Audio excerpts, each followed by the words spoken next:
मूंछ नहीं है, वो स्मार्टनेस दिखना नहीं है, वो जाति है। डॉक्टर अंबेडकर ने कहा है, लिखा है, मैंने रेफरेंस दे के मैं कह रहा हूँ, बहुत गंभीरता जिम्मेदारी से कह रहा हूँ कि किसी हिंदू से पूछो कि किसी अस्पृश्य के जीवन में सुधार हो रहा है, तुम्हें क्या दिक्कत है? वो अच्छा खाना खा रहा है, क्या दिक्कत है? वो अच्छा दिखना चाहता है, क्या दिक्कत है? अच्छा मकान बनाना चाहता है, क्या दिक्कत है? ये तमाम सवाल उठाते हैं। तो पूछिए कि हिंदू से पूछिए कि वो ऐसा क्यों करता है, उसको क्यों परेशानी होती है। तो हिंदू बोलेगा कि जिसे आप सुधार कह रहे हैं वो बेसिकली सुधार नहीं है, वो हमारे धर्म के खिलाफ विद्रोह है। तो दलितों के जीवन में जो जो सुधार आएंगे, अच्छा दिखेगा, तो उसके माथे में खटकता है। यही जातिवाद है, वो मूंछ नहीं है, वो जाति है बेसिकली। और 21वीं सदी में रह रहे हैं और लोग कह रहे हैं कि जातियाँ खत्म हो रही हैं। ये तो क्लासिकल एग्जाम्पल है कि कैसे एक खूबसूरत नौजवान जो दिखने में अच्छा है, सिर्फ यही वजह बन रही है कि उसकी हत्या हो जा रही है। दूसरा, हमने सुना है कि अब उनके समर्थन में भी जो है, जो हत्यारे हैं उसके समर्थन में भी लोग बोल रहे हैं। तो इसका मतलब है क्रिमिनल्स की भी जाति है ना, क्रिमिनल होता है, क्रिमिनल की भी जाति है। और इस वजह से देखिए किस दिशा में समाज जा रहा है। इसलिए एक तरीके से ये जातियाँ ज़्यादा प्रबल हैं और इसमें सरकार को, संस्थाओं को इसमें आगे आकर पोजिशनिंग करना चाहिए और न्याय, जस्टिस मस्ट प्रिवेल। जब सड़कों पर लोग उतरे थे जितेंद्र पाल मेघवाल को इंसाफ दिलाने के लिए राजस्थान में, तो हमने देखा कि राजपूत जो लोग थे उन्होंने भी चेतावनी दी, महिलाओं पे पत्थरबाजी तक की गई थी। भाई तो यही तो कह रहा हूँ कि भारत में संविधान है कि नहीं। जातियाँ बार बार मैं अम्बेडकर रामा वीडियो चलाता हूँ, यूट्यूब चलाता हूँ, आप लगातार सुनते होंगे तो लगातार अम्बेडकर यही बात कह रहे हैं। उनकी पूरी जीवन ये जाति, इसीलिए उन्होंने लिखा एनिहिलेशन ऑफ कास्ट, जातियों का उन्मूलन, कि जब तक ये टूटेगा नहीं तब तक भारत कोई शक्ति नहीं बन सकता है। भारत की प्रगति में सबसे बड़ी बाधा जाति है, इसलिए अपराधियों की भी जाति है।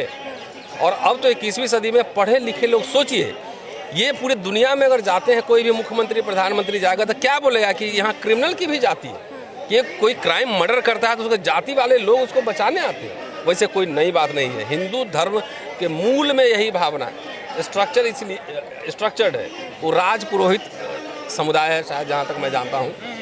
और क्रिमिनल को क्रिमिनल की तरह ट्रीट होना चाहिए, लेकिन वो भी जो है किस तरीके से, आप राणा का देखिए हिसाब किताब, फूलन देवी को जिसने हत्या की थी, राणा को यहाँ लोग सेलिब्रेट कर रहे हैं। तो किस दिशा में भारत जा रहा है, कैसे बनेगा? फिल्म बन रही है सिर। हाँ, सर, आपको क्या लगता है कि जो समाज है जिस पर यातनाएं हो रही हैं उनको एकजुट होने की जरूरत है? जाहिर है इसमें बैकवर्ड की बहुत जिम्मेदारी है। बैकवर्ड और दलित को यूनाइट होना चाहिए, और नहीं तो एक एक करके सब इसी तरह पीटे जाएंगे, आपकी नौकरियां खत्म हो जाएगी। देख लीजिए यहाँ मास्टर लोग अभी धूप में धरना पे बैठा हुआ है। तो 5 किलो अनाज लेके जीवन यापन करना है कि अपने बच्चों की नौकरी, अपने बच्चों की शिक्षा, रोजगार, ये सवाल है। इसलिए खास तौर से इन लोगों को यूनाइट होना पड़ेगा। दलित अगर चाह भी ले तो अकेले पूरी लड़ाई ये नहीं लड़ सकता, मुद्दा उठा सकता है, संख्या जरूरी है, और वो रिफ्लेक्ट होना चाहिए, पूरे पॉलिटिकल सिस्टम में रिफ्लेक्ट होना चाहिए, तब जाके आप सुरक्षित रह पाएंगे। तो इसी तरीके से आप खूबसूरत देख रही हैं, आपको कोई मार देगा और उसकी जाति वाले लोग उसको बचाने आ जाएंगे। तो ये क्या मजाक है, ये आप डेमोक्रेसी में 21वीं सदी में रह रहे हैं, अद्भुत है ये। लेकिन सर, इसी 5 किलो अनाज पर और इसी मंदिर मस्जिद के बाद पर यूपी में फिर से एक बार बीजेपी सत्ता में, ये भी एक फेज है। वहीं पे फिर कल ही पेपर लीक हो गया ना, व्यापक घोटाला भी सुना है, तो पैकेज में आया है ना। जो लोग को 5 किलो मिल रहा है वो समझ रहे हैं कि अरे हमारा क्या, हमारे बच्चे थोड़ी नौकरी करेंगे, पढ़ेंगे। अरे भाई, आपको पता होना चाहिए कि हमारे दादा दादी भी मजदूर थे। आरक्षण, सरकारी नौकरी अगर है तो एक अवसर है कि एक मजदूर का बच्चा भी ये सपना देख सकता है कि कलेक्टर, प्रोफेसर, जज बन सकता है। जब रहेगा ही नहीं तो आप सपने ही नहीं देखेंगे 5 किलो अनाज में आप जिंदा रहिए। तो ये सवाल आपको बार बार उठाना भी पड़ेगा, पूछना भी पड़ेगा, उसका जवाब भी देना पड़ेगा। शुक्रिया। अगर किसी अपर कास्ट की ऐसी हत्या हो जाती है तो उसको मुआवजा मिल जाता है, लेकिन यहाँ पर मुआवजा भी मनीष गुप्ता केस में हमने देखा था सर। अरे तो इसी को तो बार बार एक टर्म देते हैं, तो जनेऊ लीला यही तो है, और क्या है, यही तो जनेऊ लीला है। पिछड़े हैं मुख्यमंत्री से। कौन? तो जनेऊ लीला के प्रधानमंत्री तो पिछड़े हैं, तो क्या, वो किसका इंटरेस्ट सर्व कर रहे हैं? वो तो पूरे धर्मशास्त्र में नियम है कि शूद्र अगर राजा हो जाए तो वही कोई दिक्कत नहीं है, लेकिन उसको वर्णाश्रम धर्म का पालन करना चाहिए। तो वो मुख्यमंत्री हो, चाहे गहलोत हो, चाहे मोदी हो, खुद मुख्यमंत्री बन गए हैं, प्रधानमंत्री बन गए, लेकिन वो वर्णाश्रम धर्म की रक्षा कर रहे हैं, उसका पालन कर रहे हैं। यही जनेऊ लीला है। क्या दलितों का राजनीतिक कमजोर होना भी ये अपराधों को बढ़ावा? डेफिनेटली हमारे नेता सब अपने कुर्सी में एयर कंडीशन से बाहर नहीं निकलते हैं। सड़कों पे तो एक्टिविस्ट लड़ते हैं, आप हम लोग लड़ते रहते हैं।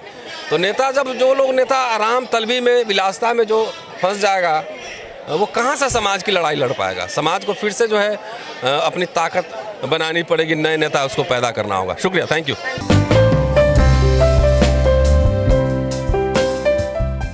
मतलब पूंजीपतियों को उनकी धन का अंबार लगा रहे हैं वहाँ, और एक जो गरीब आदमी है उसको उसके घर से भी छीना जा रहा है। उसके कनस्तर खाली है, उसको यही चिंता लगी है कि मेरा ये आधा कनस्तर है, ये पूरा कब भरेगा, ये खाली कब हो गया तो मैं दोबारा कैसे भरूंगा, बच्चों को लिखाऊंगा, पढ़ाऊंगा कहाँ। तो अगर निजीकरण में सारी सर्विसेज पब्लिक को मिल रही है, तो जो निजीकरण में जो काम कर रहा है, जो पिस रहा है, जो लेबर लॉज भी खत्म कर दिए, 12-12 घंटे की वो नियम बना दिए। पिछले जो वेलफेयर जो लेबर लॉज थे उनको खत्म करके नए लेबर लॉज इंप्लीमेंट किए जा रहे हैं। तो उसमें सीधा सीधा मजदूर का जो शोषण हो रहा है, उस मजदूर को भी तो सोचो। सरकारी फैसिलिटीज़ की सोच रहे हो आप सरकार के रूप में कि सबको सर्विस अच्छी मिलेगी, लेकिन जो वो मजदूर मेहनत करके दिन रात मेहनत करके अच्छी सर्विस दे रहा है, उसके परिवार की चिंता किस है? उसकी परिवार की चिंता भी तो सरकार को करनी चाहिए ना। तो 5 किलो में खुश है ना। मजदूर 5 किलो में खुश नहीं है, लेकिन कहीं ना कहीं उसको ऐसे दबाया जा रहा है, जब उसके अधिकार छीने जा रहे हैं, उसको बेरोजगारी का दम उसमें पिस रहा है। वो उसको 5 किलो राशन भी बहुत लगता है, लेकिन उस 5 किलो राशन की भी तो कोई गारंटी होनी चाहिए। उसके परिवारों की संख्या की जनगणना होनी चाहिए, उसके परिवार में कितने लोग हैं, कितने राशन की उसको ज़रूरत है, उसको पर्याप्त राशन, ये 5 किलो पर्याप्त भी है या नहीं, इसकी भी तो एक गणना होनी चाहिए। गणना होनी चाहिए, जातीय गणना होनी चाहिए। नहीं, जब जिस घरों में आप ये राशन बांट रहे हैं 5 किलो का, जैसे उत्तर प्रदेश का उदाहरण लें हम, तो उनके परिवारों की संख्या में ये भी तो देखा जाए कि ये 5 किलो उनके लिए सफिशिएंट एनफ है भी या नहीं। उनके परिवार में खाने वाले कितने हैं? 5 किलो के राशन को आप पूरे महीना कैसे चलाओगे? तो पूरे महीने में तो तभी चलेगा ना जब उसको रोजगार मिलेगा, उसके घर के किसी आदमी को रोजगार मिलेगा, वो रोजगार करके कमाएंगे। फ्री में राशन क्यों बांट रहे हो? 5 किलो की क्यों बांट रहे हो? मैं आपको रोकना चाहता हूँ, जनता को रोजगार चाहिए या फिर धर्म चाहिए? लोग धर्म नहीं चाहिए, रोजगार चाहिए। पूरी जनसंख्या, पूरे भारत की जो जनसंख्या है, इतनी बड़ी जनसंख्या, उसमें इतनी बड़े पैमाने पर बेरोजगारी है। पढ़े लिखे लोग डिग्री लेकर हाथों में घूम रहे हैं, सरकार कह रही है पकौड़े तलो, कुछ अपना काम करो। लोन लेने जाते हैं तो उसकी कंडीशंस इतनी हैवी होती है, वो फुलफिल नहीं कर पाते। लोन भी लेने का सिस्टम भी तो कन्वीनियंट होना चाहिए, लेनियंसी होनी चाहिए उसमें, कि उसको इजीली पर्याप्त हो जाए। लोन मिलता भी नहीं है। सरकार कहती है हमने मुद्रा लोन चला रखा है, किसान बीमा योजना, पता नहीं क्या क्या कितने प्रकार की, लेकिन वो उसकी पहुंच आम आदमी तक तो नहीं है।